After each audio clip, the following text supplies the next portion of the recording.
thank you to Professor Mane for arranging everything and giving me an opportunity to interact with you, as well as you gotten an opportunity to interact with many people in this domain. And I hope you are getting a new knowledge as well as new exposures. So this is a concluding lecture within this week. Professor Mani might have introduced you earlier. I'm Professor Rakesh Mote from Mechanical Department of IIT Bombay. So you can look at my profiles, you can Google me, and you can share, you can see the kind of a research I carry out. Feel free to interact with me for any issues, any guidance you require, and so on. So for this particular session, I'll be dealing with manufacturing technology in the context of motorsport vehicles. Okay, so since this is the theme of the sessions. So what I'll try to do here, I'll talk from the manufacturing perspective so that you will get an overview of different manufacturing processes. The idea is not to introduce you a very minute detail of individual manufacturing processes, but at the end, you should be in a position to appreciate some of the manufacturing methods that could be potentially useful for automotive manufacturing in general, and some of aspect are useful for this motorsport vehicles. Because we know this motorsport vehicle is a very small segment. Okay. All right, so just to get a cost perspective, I just put some random figures. So if you look at the overall cost, the engine contribution by the engines is enormous, and followed by the chassis and the structural elements. Okay, so they are almost at the same level. Now this is about the racing car or the motorsport. So this is a kind of luxurious entity. It's not a kind of a general mass-produced things that many people can use it. So the objective here is not to be a very cost-effective, but emphasis is on the performance. So I know, I mean, most of you are having the first year background, as well as some of you have completed the second years. So that's the majority of it. So many of the things you might not appreciate at this level, but if you keep broad things in perspective, then you can actually get the theme. So the racing is for generations, only the mode of racing is getting different. The first picture, as you could see,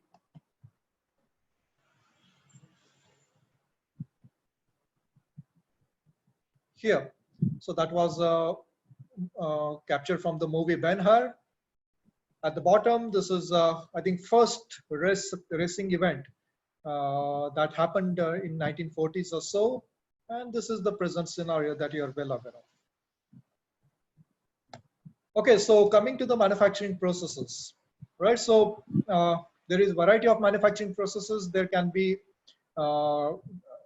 different bases with which actually you can classify the manufacturing processes. So one way I'll put forward, wherein you can classify the process based on how the conversion happens. See, when we talk about the manufacturing processes and the associated technologies, the idea is to assign. It's not just about getting things done so that you arrive at a certain shape or the certain configuration or certain specification. Basically, you are making a useful thing out of certain steps, right? So in that sense, essentially, you are converting one material into certain useful form with the intended functions. Now, how do we enable that conversion? So we make things. I mean, as a kid, you played with a variety of the object. You played with the sand. You played with the dough. You played with the papers and a variety of the objects in order to get something useful out of it or something crazy out of it. So in that sense, if you look at the general classification, so first way is quite obvious. How do we give the shape? We go subtractive way. You keep on removing the material until and unless you arrive at certain dimensions or certain geometry. We call this as a machining, and some other processes are punching and blanking. So don't worry much about the terms. Some terms you might be associated or some terms might be new, but try to understand the basic philosophy. So subtractive, you keep on removing the material until you arrive at a certain size of the space. The curve process wherein we don't remove any material, we don't add any material, we just change the shape, just like you play with a putty or you play with the sand. Okay, so typically you just deform it. Okay, so it is a deformation process. Only difference is here you change the configuration without adding any material or without taking away any material. So deformation, little bit technical. We talk about the plastic deformation here because the shape or the size that we want to have, it should be in a permanent nature. So basically we are talking about the plastic deformations. Then the new developments, the additive manufacturing. So subtractive in the sense you start with the bulk of the material, you keep on removing the material. Additive goes exactly opposite. So you start with the seed, just like you plant a seed and you get tree out of it. So likewise, you keep on adding the material so that you get a useful configuration or the required configuration at the end. So this is a buzzword nowadays. It's additive manufacturing. It all started with the rapid prototyping and so on. So we'll touch upon this. Then there are continuous production. Okay, so that happens at the top level, wherein you have the continuous casting, you have the rolling and the extrusion. Here we actually make a general shapes. They are directly not useful, but with this general shapes, we again revert to your subtractive or the constant mass processes. And then there is a net shape. Okay, so that these are again very specialized processes. So therein we actually get very close to the final shape. We don't require any further processing like injection molding or the sintering process and the thermoforming process. So, so this is a general classification, not necessary that this is the classification, but that will give you an overview of various processes. Okay, so again, this is classification in detail.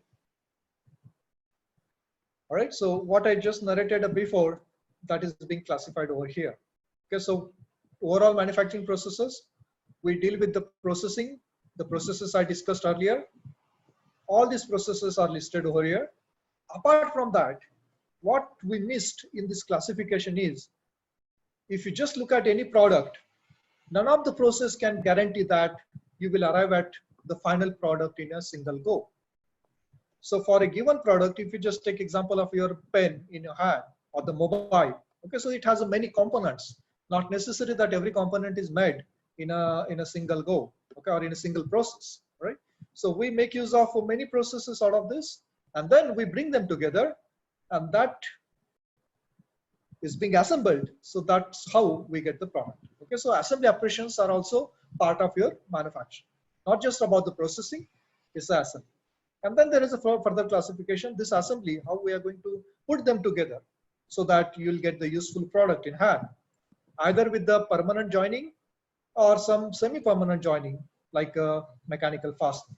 Okay, in the permanent, we say that welding or the adhesive bonding.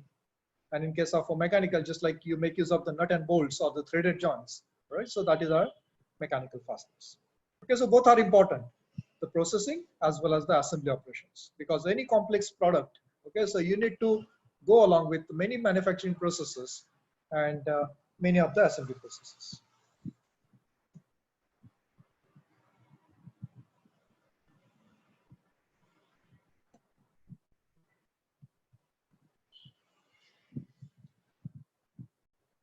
Okay, so just give me a minute. It got stuck for a while. Yeah.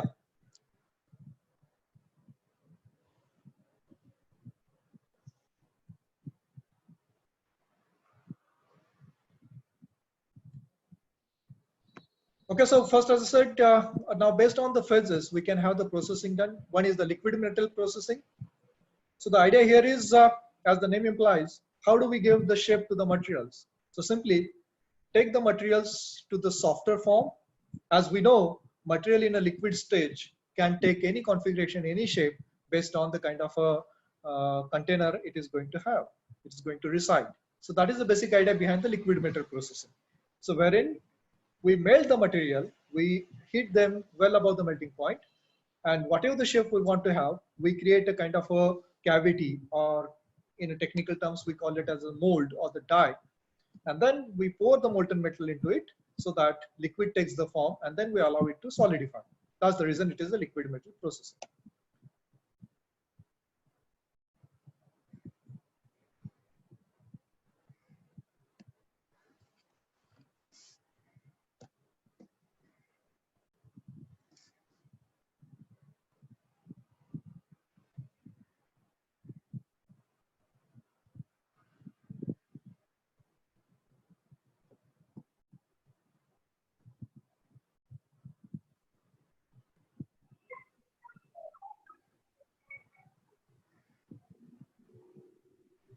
Hello?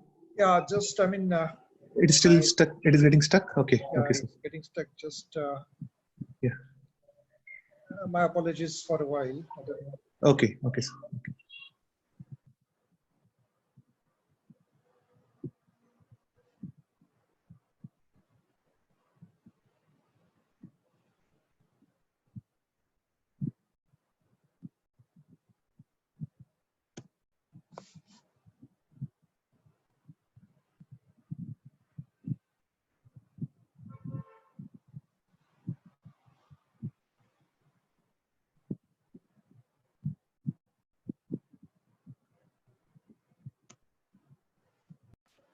Next is the material deformation, as I said, wherein we don't remove any material.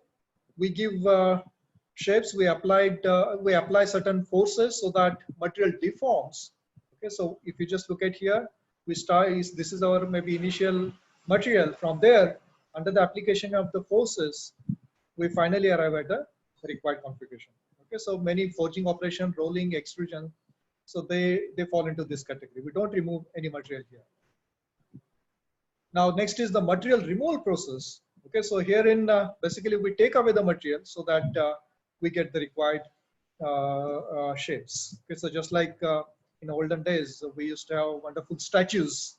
Okay, so wherein the sculptor, he or she, they remove the material to give a required shapes. Okay, so many machining operations, the turning, drilling, milling, and brushing. I think most of you might have done this workshop practice course in your first years. So some of the machines you should be already aware of. And this is the latest trend, as I was talking, is about the additive manufacturing, or is a 3D printing. Okay, so we start with basic building blocks and then we keep on raising it. So that's the essence of 3D printing. So 3D printing is evolving very quickly. I mean, it was just for the rapid prototyping in the initial days to make a prototype, but nowadays it actually ventured into very different kind of materials. Okay, so the material was constrained before, apart from other things. So nowadays many crazy stuff being manufactured with the 3D printing, as you could see in this particular animation. So this is recently the GE Aviation, they come up with engine. Okay, so many of the components they just produce with the additive manufacturing. The beauty is, if you look at the prevalent design, it had around 900 separate components, but with the additive manufacturing, by combination of different materials together, now all this engine components, they got reduced to 12. So you can imagine, from 800 plus components to just 12 components, the kind of a complexity is reduced. Okay, so this is where the technology is heading. All right, so let's get to some of the details that the processes you should aware of and how it is being used in automotive industry and so on. So one is the casting. Now, if you just look at any automotive vehicle, or if you just look at the motorsport vehicles, right?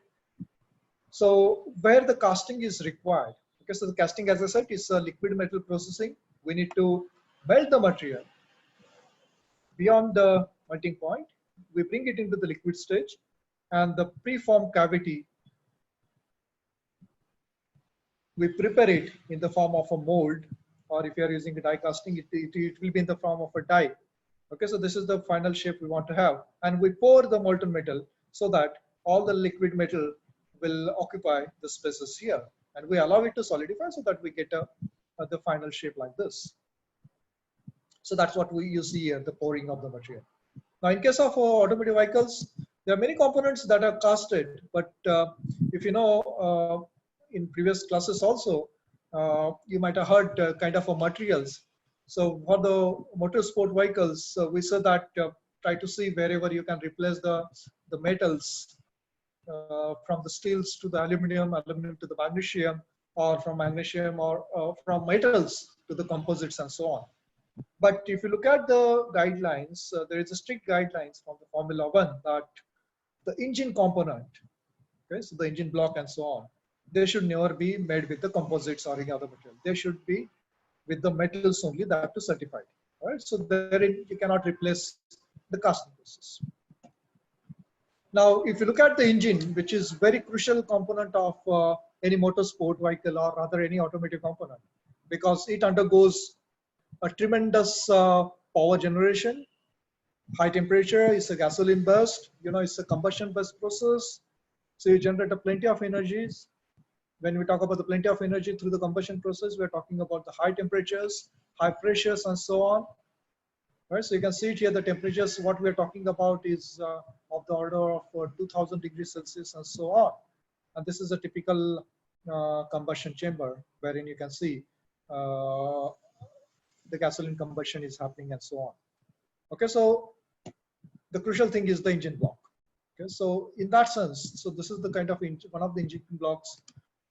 So typically these engine blocks are manufactured by making use of a casting process. Right, so the simple casting process, you go with the sand casting. So you have to prepare a mold in the form of a sand. So this is a typical sand mold. Okay, so it's a nicely prepared. So what it has a cavities made and it is ready to use as a mold, and so that we can pour in the material and it will take all the integrate features, whatever available over here. Okay, so this is the sand casting process. So typically the success of this process is largely governed by the way you prepare this sand. Okay. So this mold making that itself, it has many ways to do with, many ways to deal with. What you see here is not a final component. This is the final component. This is the engine block. What you see here is again a mold, but this mold is not a sand mold. So this is a foam. Okay, so there are very interesting things when you actually get into those subjects. You try to revisit these aspects. Okay, so I'll just skip this.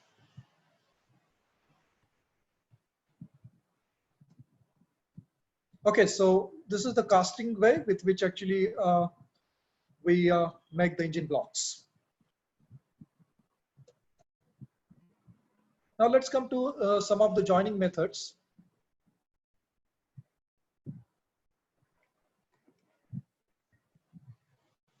So this is quite crucial as far as any assembly operations are concerned. So there are three major ways which we can join the materials together. One is the adhesive bonding, the other is welding, and the mechanical fastening and so on. And there are further subtypes based on the application. Quite popular for our interest is the fusion process. Of course, the adhesive bonding is used in certain contexts. Then we have the fusion process. So idea is we bring two materials together, we melt it locally and allow them join together. And there is a certain solid state processes. So one process we'll touch on.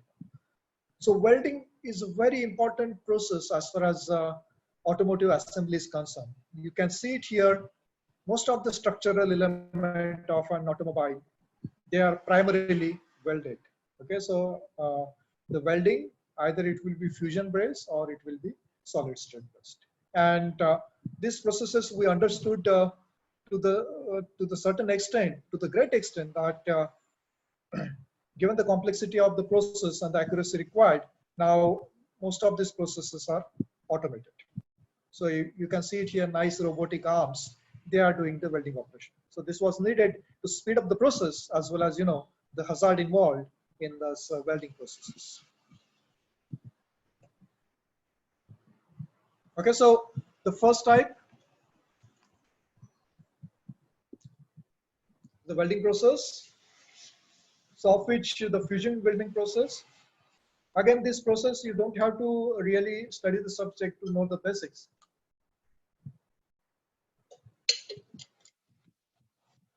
Of course, for the detailed analysis class, you will visit this in specialized courses. Okay, so the most popular one is the fusion welding, of which the first is the arc welding, wherein we have the electrode, we have the base material that we want to join together. So we struck an electric arc when we apply potential between the base metal and the electrode.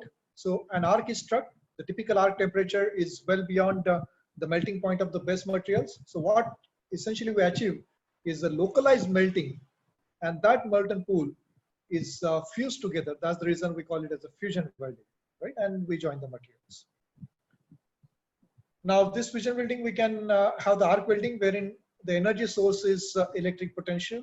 Then we have this fuel gas welding. So the energy source, or the kind of a heat source, will be a flame generated by the combustion of oxy-fuel gases.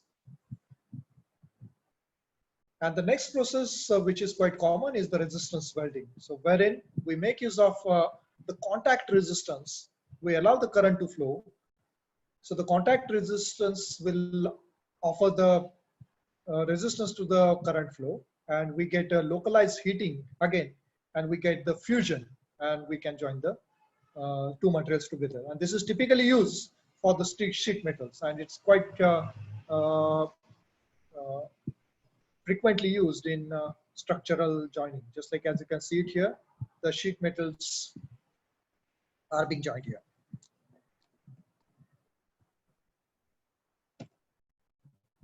Now, when we talk about the gas metal or the arc welding, so we should be aware of the two processes. One is the MIG process. Initially, it used to be called as a GMAW, or the gas metal arc welding, or metal inert gas welding. Okay, so apart from your day-to-day life welding processes that you might have seen in the different fabricators and so on, so this is a little bit specialized process. So wherein we have this electrode, which is shielded by the inert gas. So that's the reason we have this metal inert gas. Okay. Now in this process, the electrode is in the form of a wire, which is continuously fed. You can see it here. This is the wire. This wire will come from the source. It will come from the pool. So this is the wire. We have the nozzle and the inert gas supply. Okay, so the weld zone will be protected with this inert gas around. So this is a metal inert gas. The next process is tungsten inert gas. Okay, so it's very similar to the MIG. Only difference is that the electrode here is the tungsten electrode. So beauty of the tungsten electrode is it has a very high melting point. So this is kind of a non-consumable. So that gives us very clean weld, as you could see it here. So MIG and the TIG welding, so they are again quite useful for automotive applications, especially joining the components together. Okay, so here you can see certain aluminum extruded frames that are being joined together. Now these processes, okay, so they're quite, I mean, you don't require very expensive equipment as such, right? So these equipments are quite portable, especially the TIG welding and so on. So you can carry it to your workshops and so on. And in general, the gas welding too, that is also very portable. So this is a gas welding. So here the energy source is oxygen and acetylene gas. So this is not a very accurate way to weld the materials. Okay, so wherein we generate the combustion flame, and this flame is the source of energy that can be used to melt the materials or fuse the materials. So this is used for very rough operations. Majorly it is used to cut the materials, but for very rough joining operations, we can make use of this welding. But the good thing about this process is that, again, it's very portable. What you require is just 2 cylinders, and that can be carried anywhere you want. Just you need to have the proper regulators and the torch. Okay, so that whatever location you prefer, you just take this material. You don't require any electric supply that is required for arc welding process. Okay, so it becomes quite useful in that context. And the other welding process is the resistance welding process. So typically used for the sheet metals. So the idea is you bring the two electrodes together. You have this contact resistance over here. You know, wherever the resistance is higher, you get ohmic heating, and that heating is sufficient to melt the material, but it will happen at the contact only. So that's what we need to have. Okay, so this is a typical spot welding cycle, and you can see this is a typical automotive assembly operations. Okay, so wherein especially the structural elements, they are spot welded. Again, this process can be automated or can be done at the shop level too. Okay, so this welding operations essentially they can be used for the high volume productions, or if you are building your own car, own vehicle. All right, so you usually start with the chassis, or you have certain skeleton or certain space structure in your mind. So usually start with certain pipes, tubes, or extruded components, and you put them together. So this is the kind of a design you arrive at. Okay, so you test it, you do the simulations, you do the stress analysis and so on, so that you are sure that this will work. But what we usually miss is the way to assemble them together. Okay, so when you do the advanced analysis, let's say the stress analysis of such structures, many times you do not consider the efficiency of the joints, how they are joined together and so on. So it might work as a design, but when you join them together, then you start realizing that things are falling off, or the overall configuration is not matching what ultimately you want to have. So it can have performance related issues.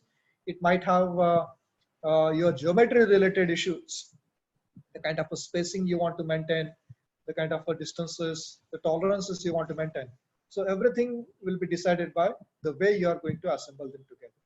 Okay, so as you could see it here, all these tubes and so on. So primarily they will be welded. Okay, so that's the key thing you need to understand here. Okay, so if you want to have the minimum distortions, okay, so it's welding is basically thermal process. You can understand. I mean, you need to heat it locally beyond the melting points. Okay, so that will heat up the entire structure along a longer extent. So there will be thermal fluctuations, heating, solidifications, and so on. So that might lead to thermal distortions. Okay, if you're not going to have, if you don't design it by considering those thermal balance and so on. So apart from the strength, you want to have the proper configurations.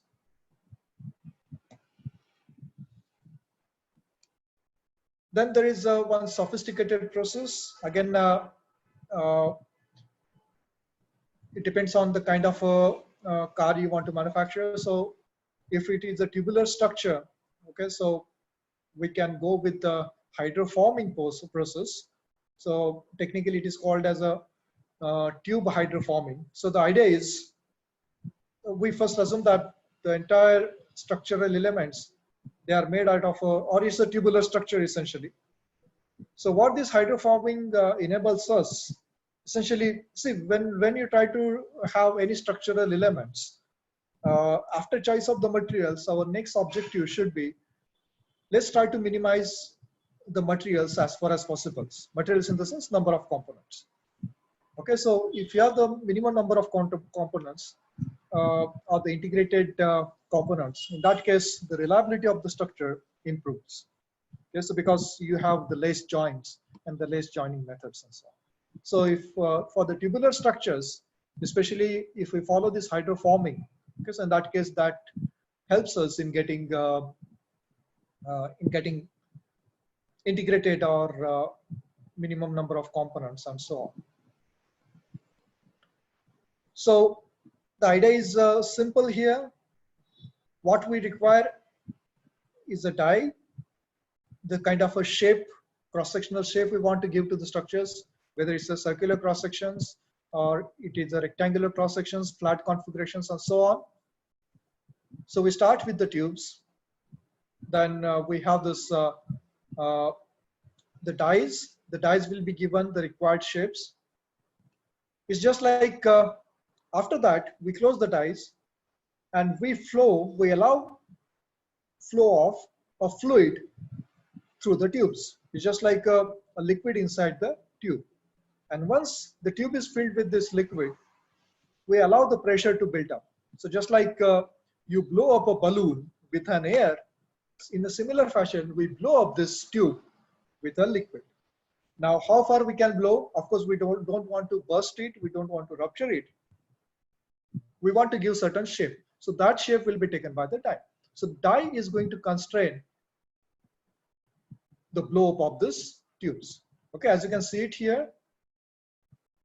Finally, the tube is given a shape what we need. So variety of the shapes can be tried out. So it can be used for the structural elements, or it can be specifically used, not for the, if it is not for the structural elements, it can be used for wherever the tubular structure is, for example, the exhaust systems and so on. So therein, we can have this tube hydroforming process. The similar concept is used for the sheet hydroforming. So only difference is now, here we have the tubular structure, pipe-like a structure. Now here, we deform or we shape the sheet. Okay, so the idea is very similar. We have a die. We start with the flat sheet, and then we apply the pressures so that this die or the sheet metal is going to conform with the die shape. So many of the structural, like a roof or some other floor elements and so on, they are made with this sheet hydroform. Of course, this hydroforming, we require a die, which is again a specialized die we have to prepare. We require that equipment to hold up the dies. So the equipment cost is quite high. So if we have the volume to justify, then only we can go along with this process.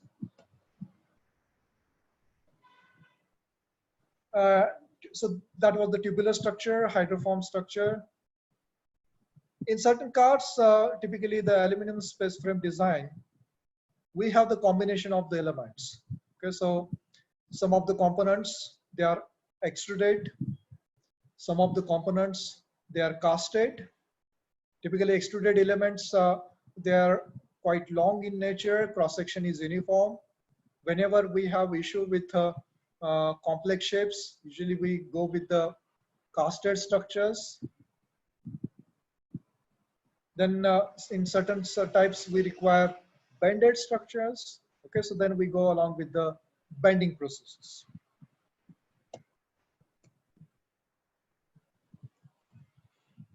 Then we'll come to the certain joining methods. The two joining methods we talked about.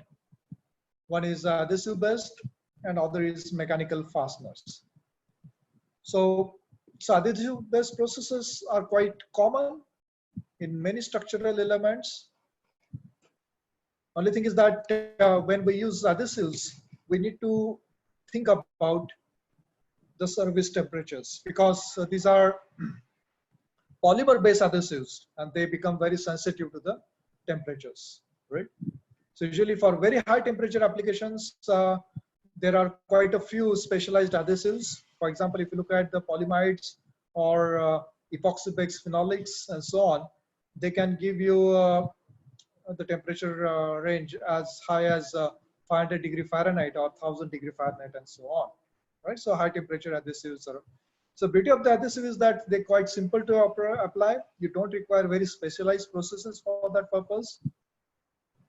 And they give you quite good performance under different types of loadings. In fact, many times they also try to absorb certain loads. Okay, so Unlike any mechanical fasteners, they are very hard and brittle. Here, they are having some complying nature because they are the polymer based. So many of times they gives us better performance. Some innovative ideas for the fasteners. So I'll not discuss here nut and bolts. Again, that are the rivets. So those are quite commonly used. So some of the other innovative ideas wherein we go beyond the conventional riveting structures or conventional tightening structures or the mechanical fasteners. So here we have this rivet. Okay, so it's just like inspired by our tooth. Okay, so you can see it as we press this rivet inside, it bends and that gives us kind of a positive grip, so that these two entities, they are quite nicely joined together. Or the two different materials, again, we don't require any specialized joining method here. I mean, no third material involved. Just like in case of adhesives, we have this polymer based adhesives, epoxies and so on. In case of fasteners, we get the rivets or the nuts and the bolts and so on. But sometimes we can take advantage of flow of the material. Okay, so the base metal themselves can nicely, they can nicely joint with the application of pressures. Just like you can see it here, if you create a recess, if you punch from the top, you create a impression. So that impression leads to localized deformation. Okay, so if you just see carefully, at the edges typically it is non-uniform. Okay, so this non-uniformity actually gives us kind of a positive break. So what do you get? A nice joint without using of any third material.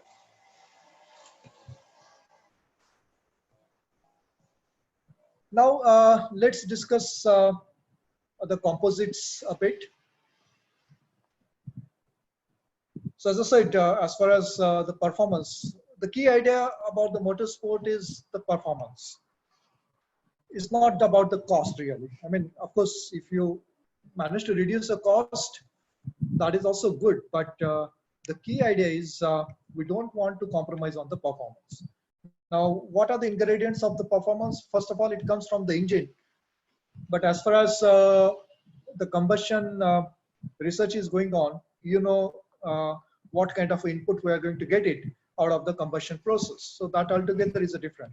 But rest of the things, what drives this combustion process is all your structural elements or overall configuration of a car. So what I'm talking here is the weight and the design of a car. Okay, so how do we actually reduce the weight of a car? So just like there is a continuous new materials are being added. So right from the iron-based materials to the steels, we actually went into the aluminum alloys. Then we have the magnesium alloys. So like on. So that the idea is you try to have the low weight materials without compromising the strength or the stiffness of the material. So that's wherein the composites actually pitched in. So again, in the previous classes, this material aspect was discussed in a great detail. Okay, so just to give you the perspective. Okay, so typically the carbon fiber based composites, if you look at the car recently built in 2019, it has 35% more carbon fiber than 2002 car. I mean, within 2 decades, we managed to have a huge jump in the application of the composites in the structural aspect of a car. So many of the components we are replacing with the composites. Again, I don't have to remind the engine components or the critical components. Again, we cannot replace the metals yet. So what we call it is Generation 6 car. So these are the various features wherein the different aspects wherein actually we have this composites are being used. So it's all started with the 1981, wherein the McLaren, they first to use the carbon fiber composites, composite-based monocoque. So that leads to a reduction in the overall weight. And whenever the reduction in the weight, the performance improves. It applies to the automotive vehicles. It applies to the aerospace aircrafts. Everywhere it is true.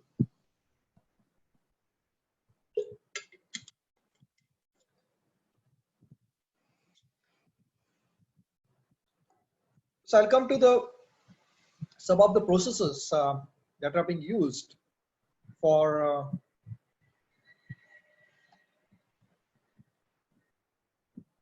manufacturing of these composites.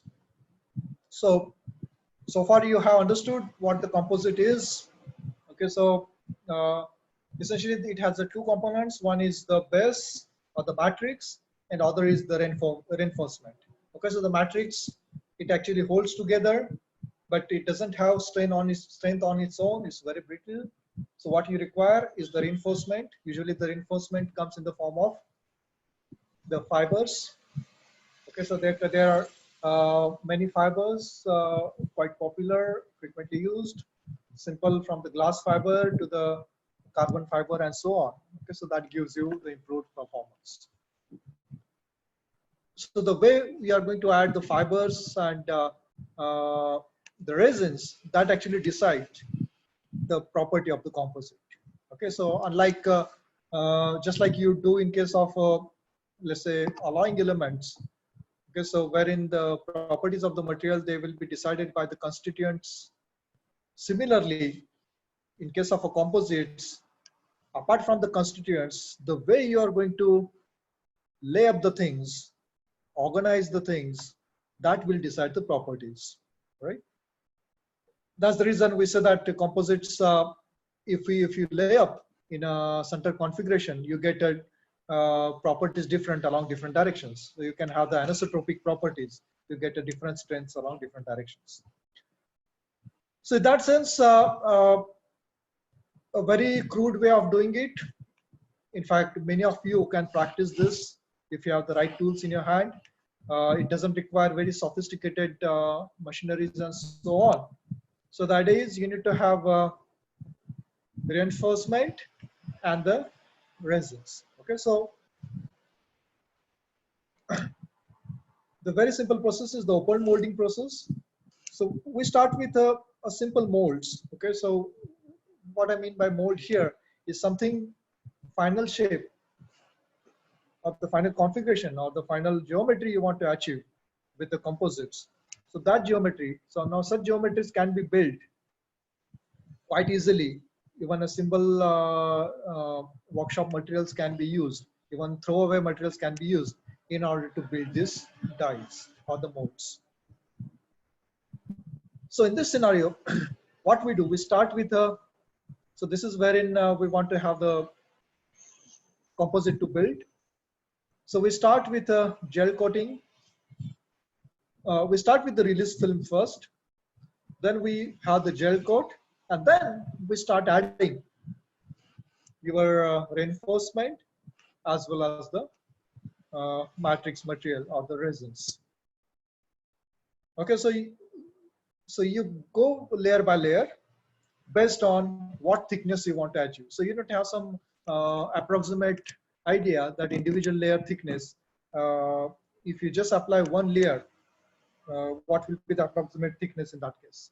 Okay, so usually half a micron is the individual layer thickness. Then you can do the rough calculations. So how many layers you can apply, right?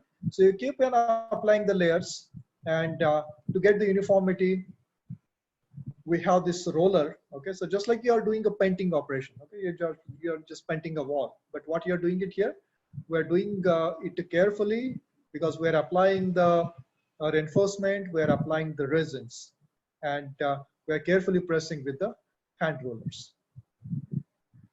Okay, so once we arrive at a final thickness, then what we require is a curing of this composite, so-called composite. because it's just in a raw form. So we cure, the curing process is usually heating process, or we allow it for the long time to be at a room temperature. In some cases that also works. And then we take up the material. So this is a open molding, as you can say, and we get the composite done. So if you just apply the layers in a manual way with your hands, just like you do the painting operation, we call it as a layer process, or you can do it with a spray gun, then we call it as a spray process. Okay, so many times this gives you nice results. Okay, but again, this is not for very precision applications and so on, but you can have your own composite made. The next level of sophistication, again, this can be applied with this technique. Now what we do here, once we build all the layers, okay, so before curing now, what we want to do is we want to ensure that the final properties of the composite will be decided by, as I mentioned, the right combination of reinforcement as well as the matrix, because these two ingredients, they are going to decide the properties. If you have too much of resin, obviously the property of the composite will be the just property of the resin, because you have a little reinforcement. And if you have a very little of a resin, okay, so you're not basically holding up this reinforcement. So you have the kind of defective spots in the composites. Okay, so the right combination of resin or the reinforcement to the resin, that ratio actually we need to ensure. So it is quite difficult to get it in this manual operation. So in that sense, what is being done, the idea is we cover this composite with a simple film. It could be a simple PV bag. We seal this structure, okay, we are sealing it. Then we have the opening. Through this opening, we connect it to the vacuum pump and we simply suck up the air inside. That means we are creating a vacuum. So when we create a vacuum, what is happening? We are taking advantage of atmospheric pressures. Okay, so when there is no vacuum, you can understand that inside the bag, everything is balanced. Now, once you create a vacuum, now the positive pressure is created over this composite. Now that enables us, first of all, we are taking away the humidity from this airbag. So there will not be any moistures that will seep into this wet composite that we prepared before curing. Now this the positive atmospheric pressure now it will press this composite.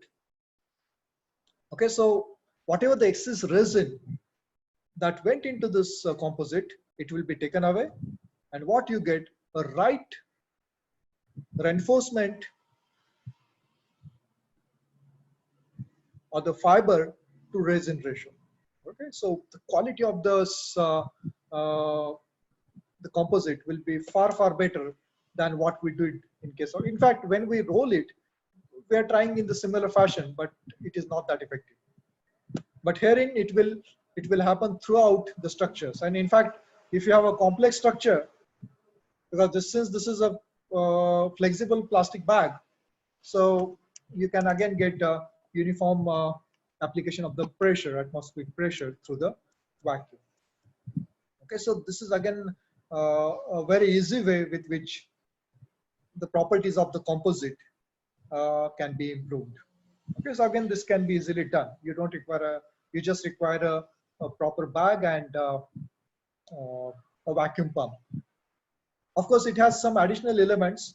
We call this as a breather and the bleeder, because the question will be raised. I mean, whatever the excess resin that is being seeped out of this composite, so where it will go? So usually this bleeder and the breather section, it will basically absorb it. So it will not just flow across over the back.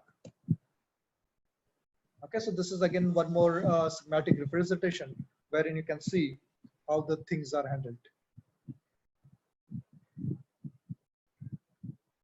Okay, if you even with a simple bag, you don't need all the time. But if you want to really improve the properties, if you follow the step-by-step instructions, you will get more predictable and the improved properties of the composites. Okay, so typically the composites are making inroads into different components, just like leaf spring is one of the example. Now you can see the simple process with which the leaf spring is made. So it's very similar to what I described earlier. So they started with the glass fiber fabric. Okay. Now, as I said, the key ingredient here is the mold, because if you want to make a leaf spring shape, it's just like a bow-like. So simply a simple sheet metal, if you give shape to that sheet metals, and over that sheet metal, if you keep on applying the layers, you will end up with. So you can see this is again a nicely vacuum bagging is done. Okay, so you have to just ensure that it is properly sealed, and you can have this composite leaf springs. Okay, so now these composite leaf springs are commercially available.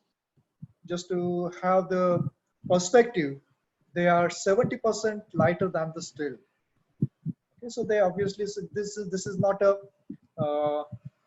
metal-based composite material, so they will not corrode, and that's the reason it has at least 5 times the life from the traditional leaf springs.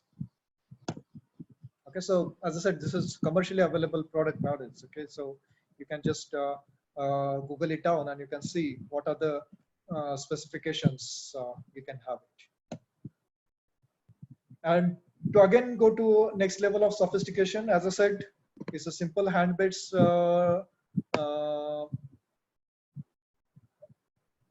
fabrication. Then you go with the vacuum bagging, and still, if you want to have further improvement in the properties, so just like the temperature and the pressure, they are the key things. Okay, so in that case, what is being done is a kind of a autoclave is used. Okay, so what autoclave does is one of the example of the autoclave is it looks like a furnace, but herein we can control the temperature and we can control the pressure. Okay, so we can have the higher pressures applied. So many times, many designers, they will make it mandatory that whatever the composite parts you want to use it, they necessarily be made through the autoclaves. Okay, so what are the methods I described before? They are very crude way of doing it, wherein there is a lot of possibility that the parameters are not controlled. But herein, you can exactly control the parameters and so on. So that's why, as a standard procedure, they will recommend to go with that component need to be fabricated using an autoclave. Then there are certain new crazy designs that are coming up, not really in very strenuous applications, but now there is a concept of composite gears. Okay, so again, the idea is to reduce the weight of overall gears. So of course, wherever in the physical contact is happening, just like the teeth or the tooth-to-tooth contact. Okay, so wherein we expect a lot of wear and tear, still we cannot replace the metals with the composites and so on. So the idea is you leave the composites, you leave the metal over there. Still it is a steel-based design, but the core structure can be replaced with the composites. So this is the concept of the composite. Again, it will lead to tremendous reduction in the weight. Okay, so almost 40% reduction in the weight. So this is a concept developed by the Eatons. And of course, that question arises if you are going with the composites and if you want to have the hybrid kind of structures. So in some certain cases, you cannot replace the materials. And in certain cases, you have the composites. And if they want to shake hands, so what are the means with which you can actually join them? Because if it is a metal-to-metal contact, we have seen, we can make use of the welding process or the mechanical fasteners and so on. so that we can ensure it. But here is a completely different set of the materials. One is the composite, and on the other hand, you have the metals. So how to ensure that they are held together? So very crude way is you just make use of the adhesives. In fact, in these composite gears, even the adhesive joint between the metal and this composite, that is enough. Sometimes you need to prepare a surface to make this adhesive joint to be stronger. But in many cases, we need to think beyond the simple adhesive or the mechanical fasteners. So a lot of research is happening along that direction. Okay, so wherein how to make sure that this joining method should not lead to the failures. Because, for example, if you look at the composites, it's a layer structure. It has a different laminates. It has a fibers. It has a matrix. Typically, if you just try to drill a hole, take a simple problem. If you want to drill a hole into a composite, okay, so that is not an easy task. Okay, it happens to be very trivial, but it is not. Okay, drilling a composite still is a huge challenge. Okay, so just like if you want to drill a composite to accommodate nut and bolt, still it is not that easy. Okay, so in that case, there are high chances that you will have the failures. You will end up breaking the fibers along its length. You will end up loosening the matrix. You will end up in having the delamination happening along the thickness and so on. Okay, so we need to be very careful on that front. Okay, so the many methods are being tried out. Just like instead of having, so this is one way. Instead of you have the composite and then you have the metal, then you join it, rather than you start joining well before. Well before in the sense, when you prepare a composite, don't join it before cure it. Okay, so you bring the metal before curing the composite. You have the joining method in place, and then you go for the curing. Okay, so that will ensure that the curing process will actually alleviate any of the defect introduced because of this fastening and so on. Okay, so typically more complex recommendations. Again, it depends on the application, wherein if you have a very critical joints to be met, then you can have the doublers, wherein you can create a multiple layers at the joints.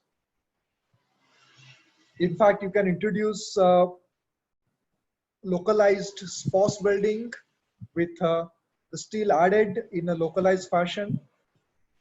Okay, so you have the composite here. So it is just like you are adding multiple modes to hold them together. Okay, so many complex designs are being tried out.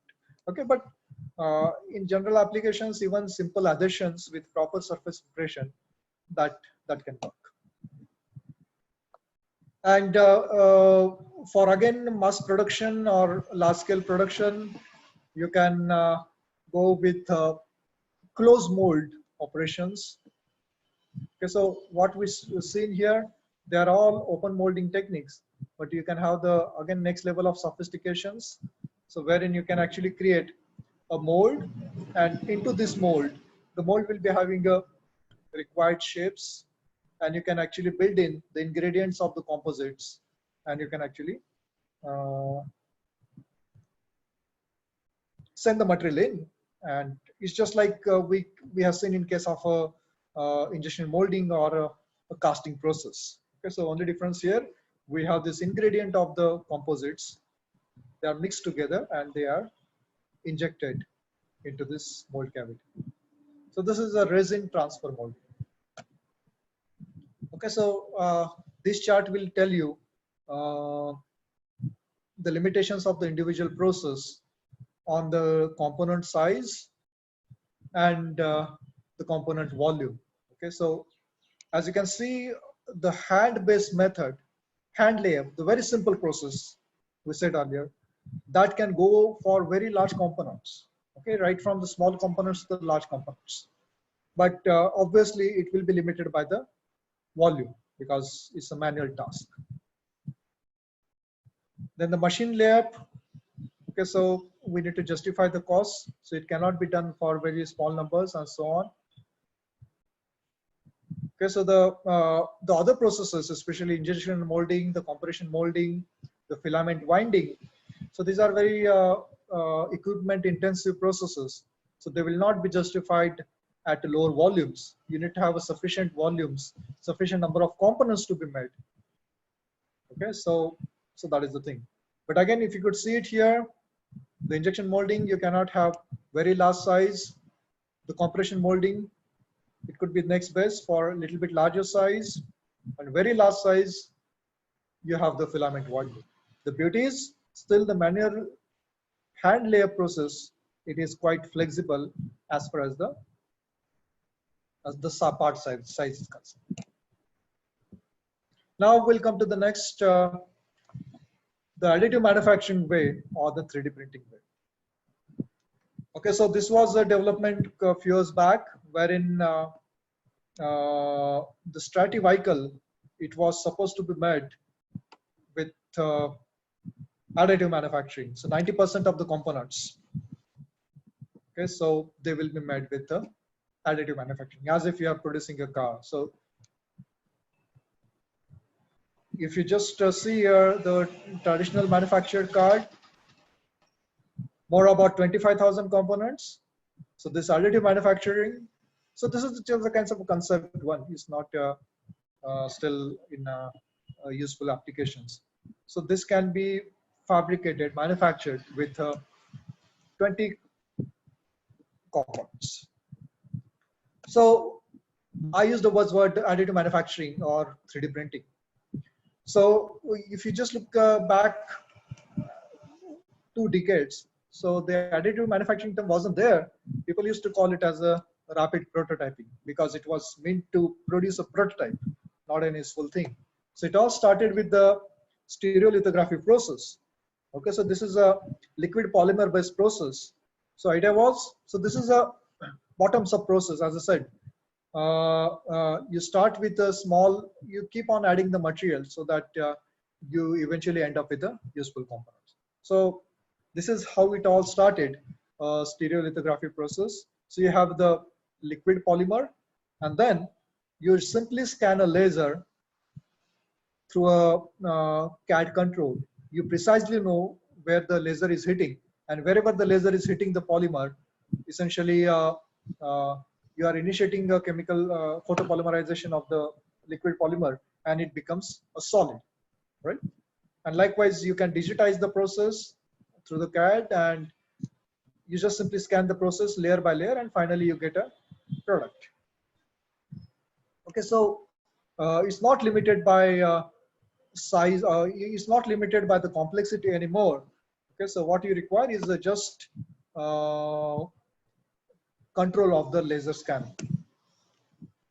Then there was a laminated object manufacturing. The idea was similar. So here we have the liquid polymer, and here we have this sheet metal getting in, and we just layer by layer, you keep on cutting the materials. So let us not get into detail of this. The next is the fuse deposition modeling. So herein we have this thermoplastic filament. You have this nozzle, again that can be scanned in 3 dimensions. So based on the geometry, we can actually deposit the material. That's the reason it's a deposition. So you locally heat it up, this thermoplastic, it will be in the liquid form. You drop that liquid and you just control the positioning, and you add up the material to get the final shape. The other variation, again, the laser-based process. Now, in previous cases, we have seen it is a liquid polymer or thermoset polymer and so on. So here, in case of a laser sintering process, we make use of the powder beds. Okay, so the idea is we do the sintering operation. Sintering operation in the sense we bind together different powder particles. Okay, so how do we sinter? We simply make use of the heat generated because of the laser beam. Okay, so there'll be in most of the cases, these particles will be having certain binders coated. Okay, so they essentially melt and they fuse with each other, and you get 2 particles sintered or the joined together.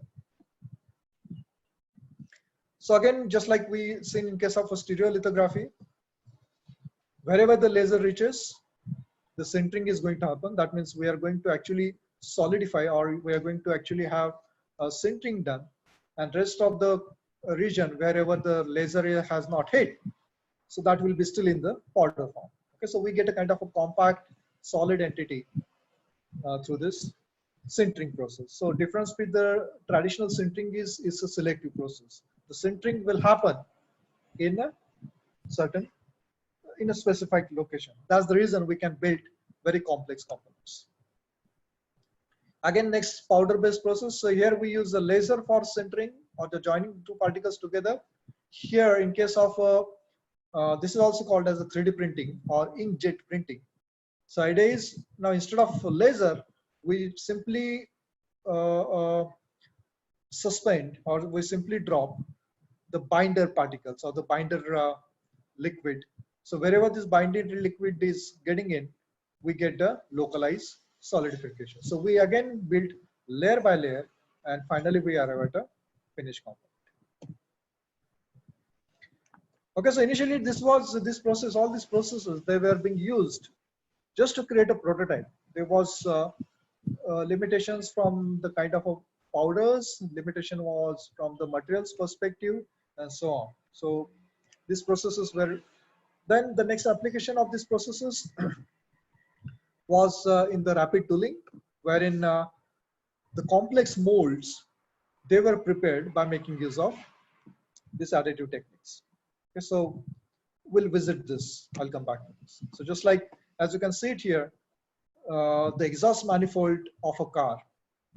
If you just look at here, it's very complex shape. Okay, so but this is not a final material. So such material, usually it is made with a wax pattern. So this will be made with the wax. Any of the process I just suggested earlier, usually with the fused deposition modeling and so on, we can create such complex shapes. And this wax patterns, they will be used for the casting process. So they will serve as a basis for your final manufacture. All right. Otherwise, you cannot imagine to have such a complex entity to be fabricated with any other process. So this is a cylindrical head. Okay. So again, this is made up of a wax. Okay. So now this is ready to be used for your investment casting process.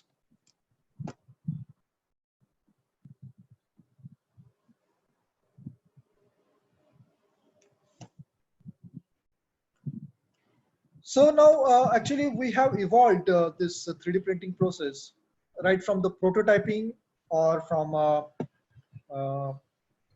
rapid tooling perspective. So nowadays, the material research has gone so far that we can even get the final product directly 3D printed, right? So just like if you look at the recent innovation by this DSM for this racing cars, so they come up with the directly 3D printed components. One example is this steering wheel. So what you see it here. So this is the 3D printed steering wheel. So the idea here is, since this is a directly printed, you don't require any other means to produce this. So you have the polymer material here. Now these are the proprietary materials. Okay, so these are the proprietary materials again developed by those manufacturers. Okay, so the idea is whatever design you can think about. So previously it wasn't the case. You were constrained by the design. Many complex entities you just gave up, seeing the manufacturing infeasibility. Now, say here, the idea is from the 3D CAD design,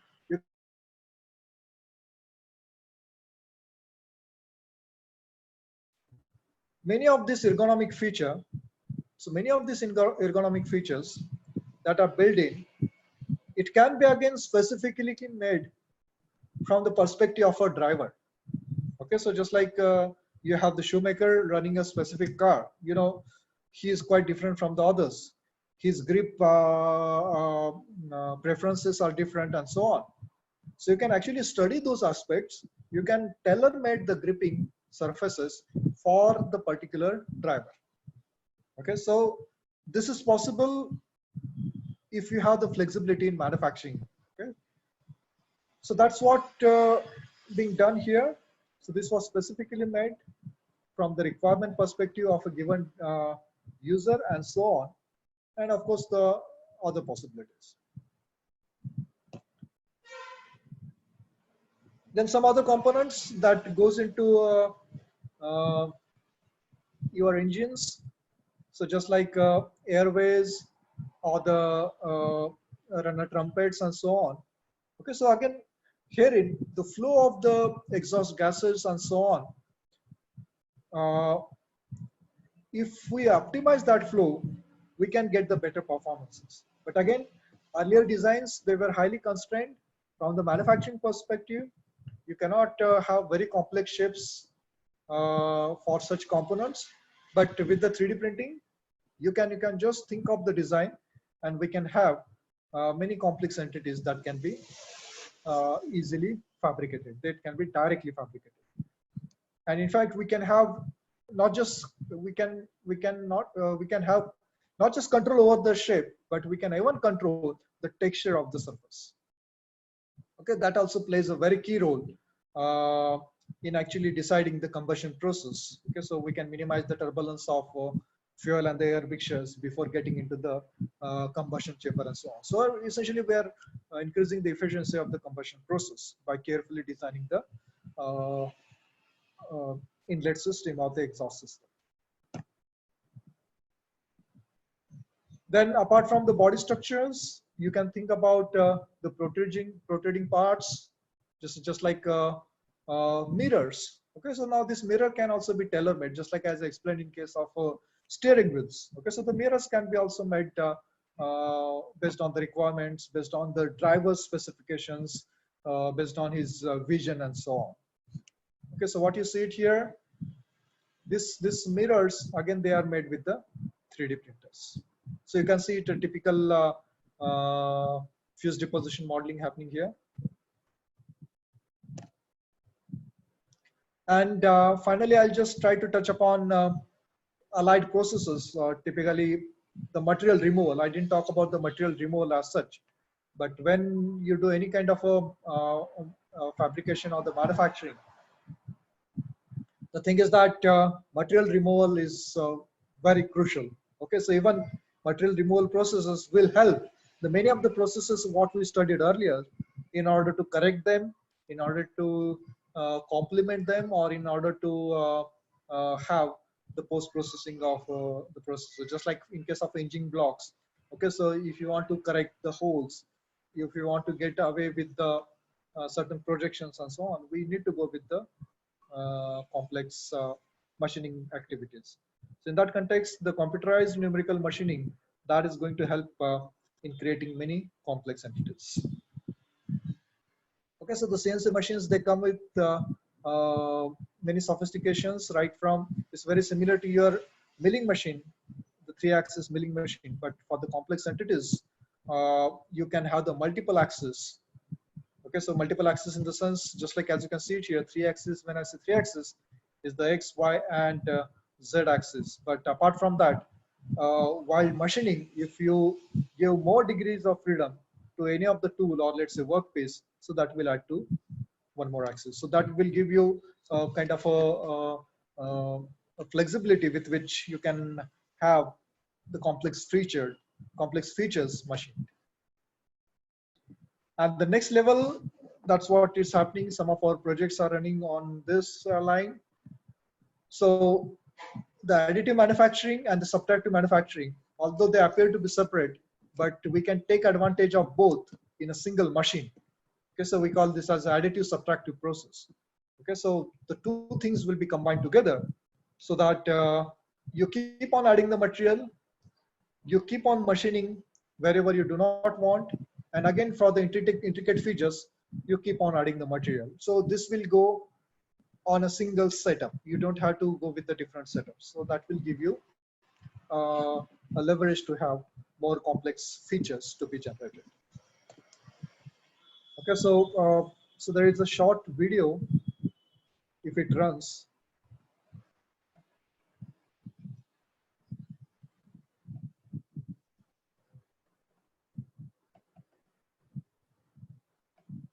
Okay, anyway, so I'll skip this one. So I'll just conclude here. So what I tried to give you an overview of manufacturing processes. I didn't touch upon many of the processes because it's a huge classification. You need to study it through specialized courses. But I thought some of the processes that are quite directly relevant to the automotive manufacturing, and particularly in the context of motorsports or high performance vehicles. All right. So I tried to touch upon a little bit on the materials, the composite manufacturing, additive manufacturing, and the conventional joining processes and so on. So with this, I'll open up to the questions. So Professor Mane, is that all right? Thank you for the presentation. And like what we have been doing every day, I request participants to put up their questions. So I already have one particular question in chat, sir. The Okay. question is by Sriram, and he's asking, are there any products which are made using SLS technique which can be directly used in a vehicle? That is a polymer-based products. Because the SLS process, as I said, is a very primitive process as far as the 3D printing is concerned, because it makes use of the polymers. Okay, so the liquid polymers. So presently, what is being done? See, the 3D printing process. Many of the things right now, they are limited by the right materials, because that was the initial drawback. So the selective laser sintering is start with the liquid polymers, which the condition was it should get cured with the application of the laser light. Right. So the copolymerization process was the key thing. So in order to have the copolymerization to happen, you need to have those polymers with us. So what is being done now, along with those copolymers, just like you do in case of a composites. Okay, so for the composites now we have a variety of the fibers, for example, the carbon fibers and so on. So people are looking at the microfibers or the nanofibers. So they try to mix with this photopolymers or the so that you get this copolymerization reaction, but at the same time you can get the effect of the composites. In fact, the composites are being directly 3D printed. So some of the applications are still intact. So I think one of the thing I'd shown here,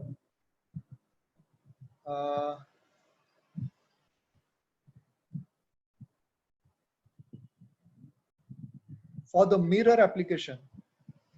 Okay, so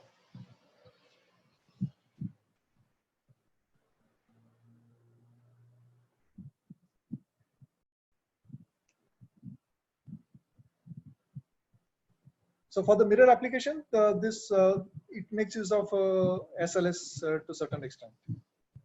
One thing I forgot to mention about this mirror is not just about the ergonomic design; it's about the design to improve the aerodynamic performance. Aerodynamics, yes.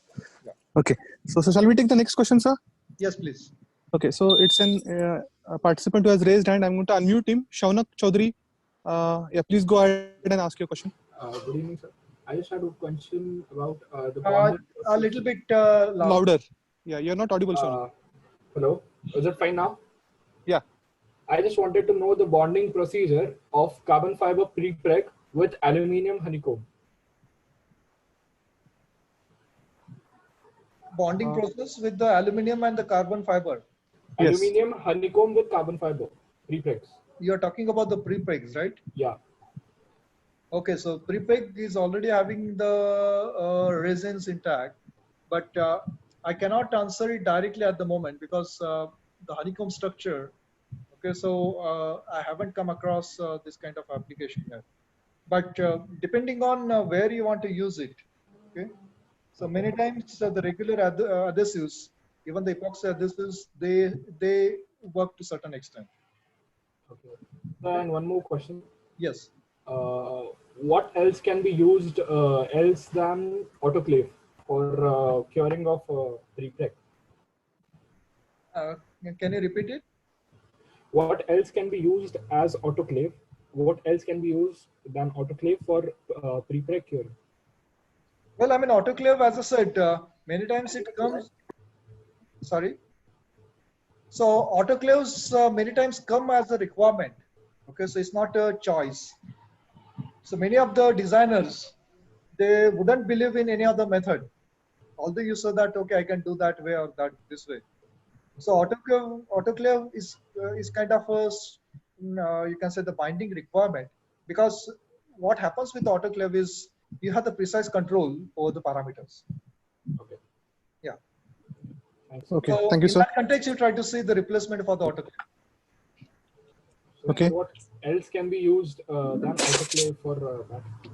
So you try to understand why autoclave is being used. Is the control of the temperature and the control of the pressure.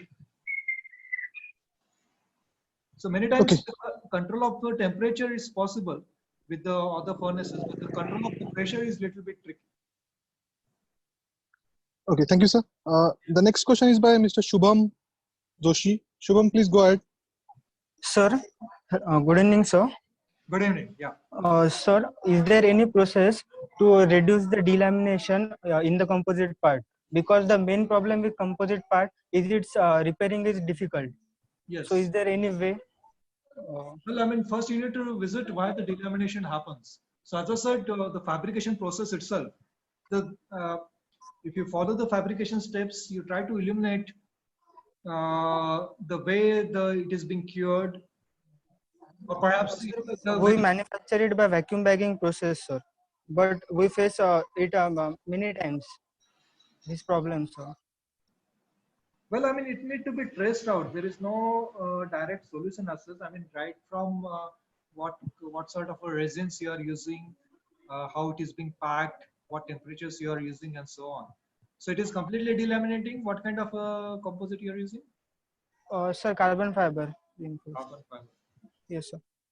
Yeah, but it's a common problem because you need to trace out your fabrication process and so on. Sir, is there any way to eliminate it? Means problem, this problem. So delamination happens in applications, or it just happens after Product, sir. Sorry. In our product, sir. In our composite parts. No. When you put it into the application, it happens, or just it happens after the curing? After the curing, sir. After the curing. So perhaps you need to look at the right mix. And I don't know what kind of shape you are making it. Okay, sir. We manufacture. Just to tell you, I mean, you go with the textbook process, Okay. but try to see what other parameters you are controlling. See, any humidity, any other things that seeps in, you will never know. Okay. Okay, sir.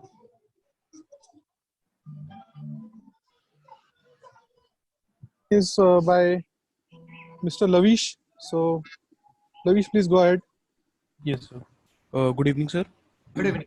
So my question is regarding the joining process of composites and conventional materials. So whether we can use, yes, we can't use the fusion welding, but can we use solid state welding or any other process to join those materials? Well, the problem with welding process, as you can understand, is a thermal process.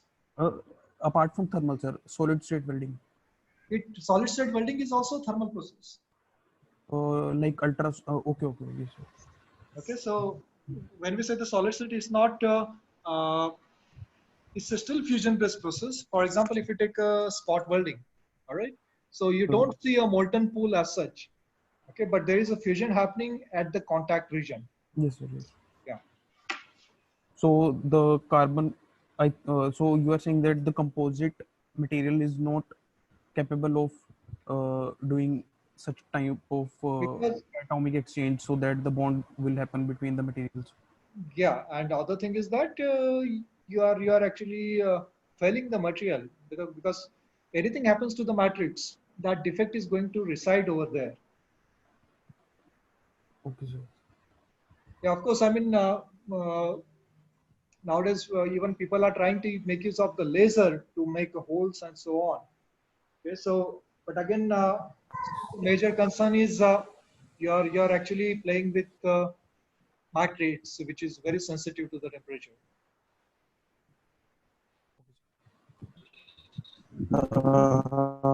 Thank you, sir. So next one is by Mr. Harsh Sharma. Hello. Harsh, please go ahead. Hello. Good evening, sir. Good evening. Sir, my question was related to the 3D printed car, the Stratty. Yeah. Sir, I wanted to know that the suspension of that car was also made by 3D printed, bro.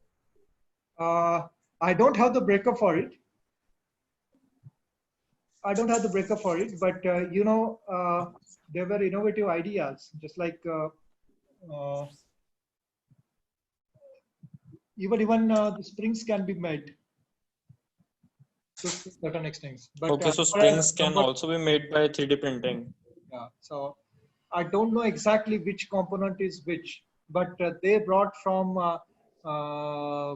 thousands of components to below 50. I know the number I gave is about just 10 to 20.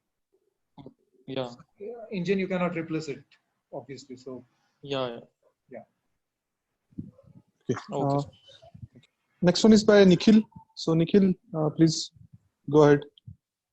Good evening, sir. good evening. Sir, my question related to hybrid joining. Sir, how we can join aluminum alloy EN94, EN19 material, Oh, you want to join metal to metal? metal to metal.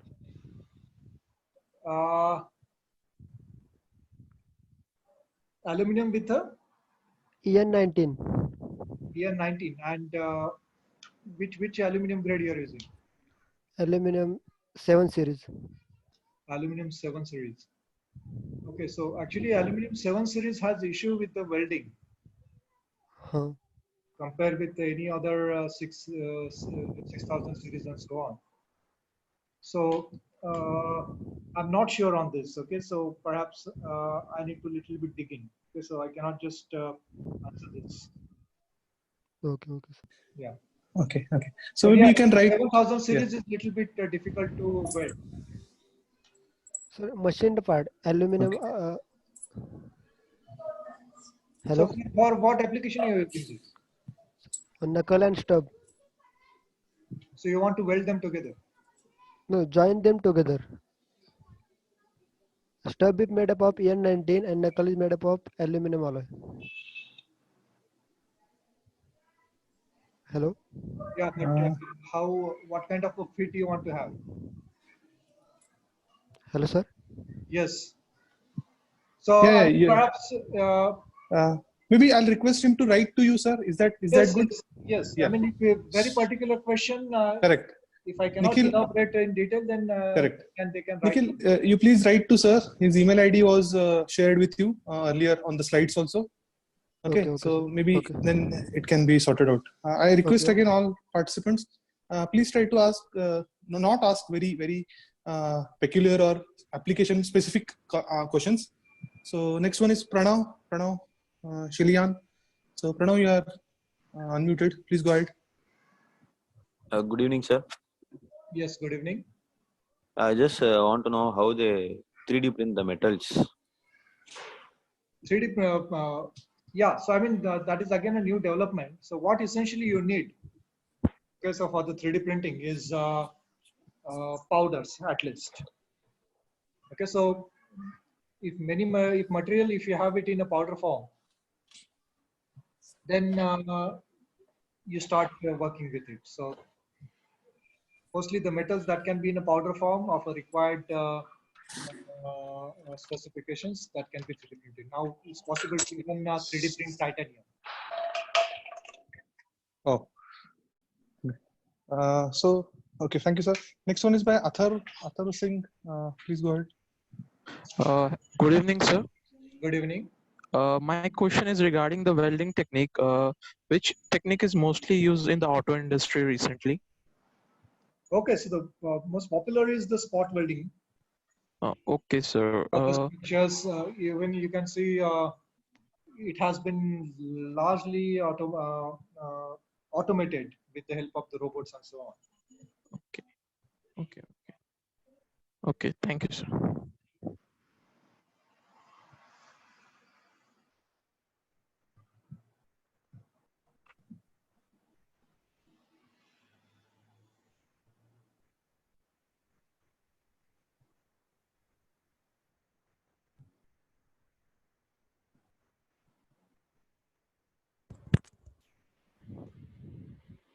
Hello. Hello. Good evening, sir. Good evening. Sir, my doubt was actually while making ARMs, we build composite aluminum ARMs for our vehicle, but after welding them, there is a problem of warping. Okay. So we have tried giving fixtures to it, but even after letting it cool down, when we again remove it, there is some warp in it. So, Okay. so what should we do to reduce the warp in aluminum? Okay, so I mean, I will just make some general comments because first of all, I need to look at the designs and all. So warping is a very general field observation. So just like I commented when I showed the structure, everything appears good, but when you start joining them together, especially with the thermal processes, okay, so that leads to distortions. What welding process you are using? So we are using TIG welding. You are using TIG welding. Okay. So what I suggest in that case, you understand. I mean, if there is a uneven expansion and then followed by the contraction happening, it will lead to the warping. So you can have a rough calculation done about the heat flow. Okay, whether your design is balanced or not. Okay. So to eliminate the warping, first of all, try to see if the try to think in this way, how it will expand and how it will cool down. Is there anything wrong with your design that you can correct without touching the process? If you cannot, then you need to think about the process wherein if you can reduce the parameters or the heating effect, or if you want to preheat the things, many times preheating also helps. But again, these are just random suggestions. You carefully look at your designs, because of preheating the way you can even redesign the things. You can give the supports during the cooling action and so on. Okay, but thank you, sir. I suggest you look at a rough heat balance calculation. Okay, thank you, sir. Next is Sai Praneeth. Sai, please go ahead. Sir, hello, sir. Good evening, sir. Good evening, sir. Hello. Actually, my question was, what is the best aluminum? Hello, sir. Actually, my question was, what is the best aluminum alloy? What is the best aluminum alloy which resists all manufacturing parameters? I mean, the strength and bending stress will be there on the material, right? Yeah, usually, I mean, the question should be from the design perspective, because finally, design that drives the choice of the material. Usually, this 6000 and 7000 series, they are known for the good strength application. 7000 series is having a high strength, right? So you should not say from the manufacturing perspective, rather where you need material, that should be your primary concern. Because as far as aluminum is concerned, processing aluminum is not as challenging as some other materials. Okay. Again, Mr. Prashant has raised his hand. I'll just unmute him. If you ask your question, yeah. Sir. Good evening, sir. Good evening. Sir, my question is regarding hydroforming. Sir, which type of fluid is used in there for applying pressure? Fluid, you mean? Yeah, it's many times certain emulsion oils with the water, that is preferred. Okay. Sir, and also one question. Yeah. So you have shown a picture of thesis in that application, hydroforming. Okay, sir, complete your question. Yes. Sir, by hydroforming, can we manufacture only a certain component or full chassis or car? No. It will be it will be only components. But thing is that many features we can put together. Okay. So next one is Mr. Sohan Patel. Sohan, I'm trying to unmute you. Okay. Hello. Yeah, go ahead. Yes. Good evening, sir. Good evening. Sir, my doubt was actually we had a benchmarking project of engine.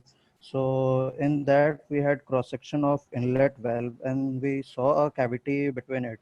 And it was casted. The texture, it seemed to be casted. So my doubt was how the mold design would be that we had a cavity in between the inlet valve. No, it was a defect or it was a cavity, No, intended so it cavity. was not defect, sir, because both in inlet valve and outlet valve, both the cavities were present. So, sir, are there any like manufacturing process in which we can put the cavity like for the weight I reduction? mean, so you are studying in which year? So I'm in 4th year right now. 4th year, right? Because see, in casting processes, when you prepare a mold, Yes, sir. at a primitive level, we have something like a core. Okay, so that we keep it in the mold to create a cavity sort of a features. Oh. Okay. Yeah. So Okay. again, Yes, cavity can be created. It's quite common in a casting process. okay. So like so any centrifugal process or like we can push the material towards outside of the Centrifugal casting cavity. process, yeah, centrifugal casting process is again well established process, but it's very specialized in the sense only tubular kind of a components No. or axisymmetric components we can use. Okay. Thank you, sir. So next is by Mr. Prashik. Hello, sir. Hello.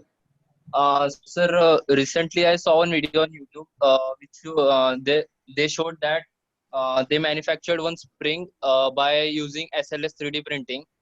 So my question was, will it provide the same stiffness as that of the commercial spring which we use like DNMs and O-rings?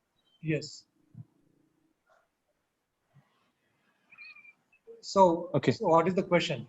So question you want is, to have that the question is the springs manufactured using SLS technology, are they going to provide similar characteristics or properties as you compare them to the conventional springs that you have? Well, answer is straightforward, no. Okay. The thing is that the materials are different. Okay. So if the materials are different, then if you're looking for the spring constant, okay, you need to change the design. Okay. Okay, so then you need to recalculate with the with that sort of a spring, are you going to get the similar spring constant or not? So there are different parameters basically. Right. So the next question should be, if you are going to get some different spring constant, is it better or is it worse, or it is comparable? If it is comparable, then how about the life? Okay, right. So all these questions will, yeah. Okay, so I guess the last question is by Miss Hashita, okay, Krishna. So I request her to go ahead and ask the question. Good evening, sir. Good evening. Sir, my question was regarding reducing the number of components. Are there any specific advantages to it except the fact that we are reducing friction due to contact? It's not just about the friction due to the contact. See, when you have many number of components, you just take, there are multiple dimensions you can take into account. One is you can talk about the assembly process itself, because if there are many number of components, you are going to join them together. You need to establish a joining process. Okay. Because that is going to take a time. Secondly, the reliability of a system. Okay, so if you want to predict the performance of a system over a long run, if you have more number of components, the reliability usually goes down. If you have an integrated component, then usually you can predict the performance. Otherwise, what happens? Every joint you need to take into account how it is going to withstand the things in his life. Okay, so integrated things, that's why they works quite efficiently. But of course, when design to design, it do vary. Okay, thank you, sir. Okay, so I guess a few more hand raises. So I request Sawan sir to please ask his question. Good evening, sir. Hello. Okay. Yeah, you're audible, sir. Please go ahead. My question is now in hybrid and electric vehicle, we are using BLDC motor. But many of these BLDC motor casing is cast iron. Is there any work that in composite material which will be reduce the weight of the BLDC motor? Okay, so I'm not sure about any development on that front, but as long as it is just kind of a casing, it could be a straightforward choice. Okay, so wherein it can be replaced with the casting composites. Okay. Yeah. One more. Yeah, please. One more is by Atharv Mule. Please go ahead. Sir, I have a question regarding hardening of material. So we shall go for the hardening of the intermediate shaft or no? Hardening of intermediate shaft. Which component you are talking? Intermediate shaft, which add the power of front manual power and electric motor. No, I didn't get it. Can you repeat? Okay. I think this is a very specific question. Atharva, I request you to write to sir, showing you a diagram also. So that will be a better way to answer this. Okay. So next one or the last question now for today's session is by Yaksh. So Yaksh Bola, please ask your question. You are audible. Just speak louder. Yes, Yaksh, go ahead. Okay. Yaksh, you are not audible. Please hold the microphone close to you and speak louder. Hello. Yeah. Hello. Hi. So, I want to answer one question. Someone raised that while manufacturing his A-arms, he faces some deflection, right? For that, what he can do is, sorry.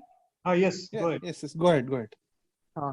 For that, what he can do is he can constrain the A-arms while welding, and after the process is done, he can perform some stress relieving processes, because the same problem was faced by the BHEL employees also while using the while manufacturing the castings and performing the welding operations on them. Due to localized stresses, that deflections are caused. Okay, so what they do is they constrain the whole casing and then they put it into a stress relieving process so that the localized stresses are relieved. And I mean, exactly the same thing I suggested. I mean, it's a very good thing, because see, the thing is that when you constrain the things, first you need to understand. Look at the if you look at the warping, how it is happening, it gives many clues. The way it is warping, right? So that's the reason. First, I said you try to understand how the heat flow is happening and which way the things you expect to, let's say, warp or so.